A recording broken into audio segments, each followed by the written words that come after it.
Hey, what's up everyone? This is Anthony from Anthony's Customs, and for this review we are looking at the DC Collectibles animated Mr. Freeze. Now this figure is based on the second version of Mr. Freeze, which is not my favorite. However, this is a fairly accurate portrayal of the character from the second animated series. It looks very much like him. Few issues here and there. Apparently, whoever did something with this figure, decided to leave a big chunk of their finger behind with some super glue. That's what it looks like. I didn't do that. This guy's fresh out of the package. So that's disappointing, but he comes with some cool accessories. We'll go through all of that in a minute, but let's take a look at the figure itself. As far as paint goes, it's just the black and the teal, or whatever that is. And then of course his face is painted, which looks pretty good. It's a nice likeness. I think that's fairly accurate. Put some shadow on there so you can see it a little better since it's so pale. And then we have the clear dome, which is fine. It's a clear dome. Goes over the head, kind of fits into this little gap going around his collar, and there you have it.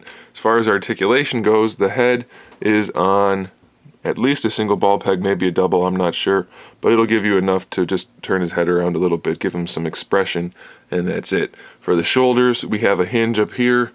Definitely not the best looking joint in the world, but it's effective enough.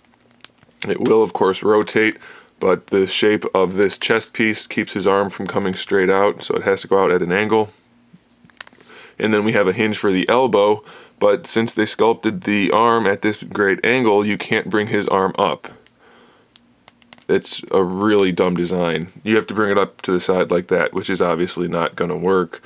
And even then, you can't bring it up all the way, so I don't know why they're bothering to add all this articulation when they're just going to do such a horrible job with it. What is the point of that? Anybody can see that that's not going to work. Anybody. And that's not good, so that's disappointing. It will rotate, of course, so that's cool. At least we can stick the arm out like it's broken. That's great. We have, of course, a hinge in each wrist, so that's alright. And then they peg in, so there's a swivel. And we have alternate hands for holding the gun and things, so I'll show you those in a minute. But the ones he comes with in the package are the fist hands. We have a swivel underneath his armor up here. Not a ball peg or anything, just a swivel. Unless mine's really just stuck, but I'm pretty sure it's just a ball peg, which could have been easily...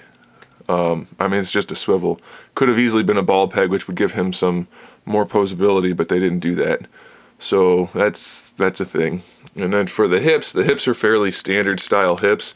They go about that far forward, which is probably fine for Freeze. We don't really need him to be doing the most dynamic of poses. They do go back a little bit, so you can put him in like a walking pose. If you really want to, you can bring his legs out to the side. Those are fine. Again, it's more than enough for Mr. Freeze. The hips actually work pretty well. I do wish they would just fill in those peg holes, because that's really the only spot on the figure that stands out as being ugly. It looks really bad since it's right on the front of the figure. The knees work just fine. I mean, for this animated look, there's not much you can do better than that, other than maybe a double jointed knee, but you don't really need it, so that's okay. We do have a shin swivel at the top of the boot. I guess that's a good thing. I said boot kind of Canadian right there a little bit. I don't know why, but I did. And then we have pretty good ankles. These are actually the best part of the figure, I think. I like these ankles a lot. They go all the way back, all the way forward. They look good throughout, and we have the ankle rocker built in. It's that crooked one, but that's what we're getting these days. So I really like the way they did the ankles. I still don't prefer that ankle rocker design, but the ankles themselves work much better than just about every other part of the figure. So that's the basic rundown of the figure. There's one other feature I'll show you in a minute. But first, let's look at the accessories. And actually, before that even, let me show you the height just in case you care about that sort of thing. He's just over 6.5 inches tall. So Marvel Legends DCUC scale. He comes with a base, which shows you kind of like the turnaround of the animated design. As you can see, it's fairly accurate. Nothing really much to talk about here other than that, but it's a cool little base. You get an upright piece, which pegs in this way. There's kind of a cutout. It's like a keyhole, so you have to make sure you put it in the right way. And since I'm doing it on camera, I can't really see what I'm doing. But that goes there, and then this goes on here.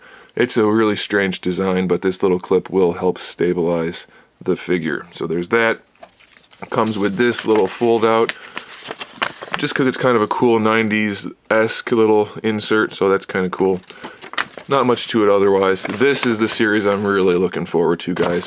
I really like this one. This one's good, but the character designs aren't as good, so I'm really looking forward to getting some figures from the first one. We'll get to that. I mentioned he has his gun. He does, but there's almost no detail in it at all, which, I mean, I know it's fairly accurate, but they could have spruced it up a little bit. It's not a big deal, but it's there. We have 2 open palm hands, so that's fine. And then we have 2 gun holding hands, so that's fine. So we have 6 hands in total. And then we also have these guys, which, if you remember the second animated series, which was horrible for Mr. Freeze. It's just really not a good thing. I really didn't like it. But he can decapitate himself. I don't think it was willingly at first. But this part comes out, which it's supposed to. This does not, I imagine this is supposed to stay in the figure. But for me, it keeps coming out and I can't get it to not. So anyway, these peg in here, supposedly. I haven't tried it yet. I think you're going to need to heat it up a little bit. So I'm going to do that, and then I'll post some photos of this guy in his little spider form at the end here so you can see it. But as far as do I recommend the figure, I guess if you're collecting the animated Batman figures, then sure, pick it up. It's really disappointing in the design choices they made. And then the execution's not bad, but it's definitely not great for having almost no paint on this guy. It's kind of sloppy. The face is probably the best part paint-wise. I don't know. If you're not collecting all of them, then pass on this guy. Hope for an original version. But if you are collecting all of them, then sure, pick it up. He's not any worse than the other ones necessarily. He's just not great. So there it is, guys. I got this at Big Bad Toy Store. I think you guys should probably check them out using the link in the description below. I do recommend them. So there it is. Thanks for watching, guys. Make sure you subscribe to the channel so you can see my upcoming figure reviews, custom figures, and other good stuff. And in the meantime, keep collecting.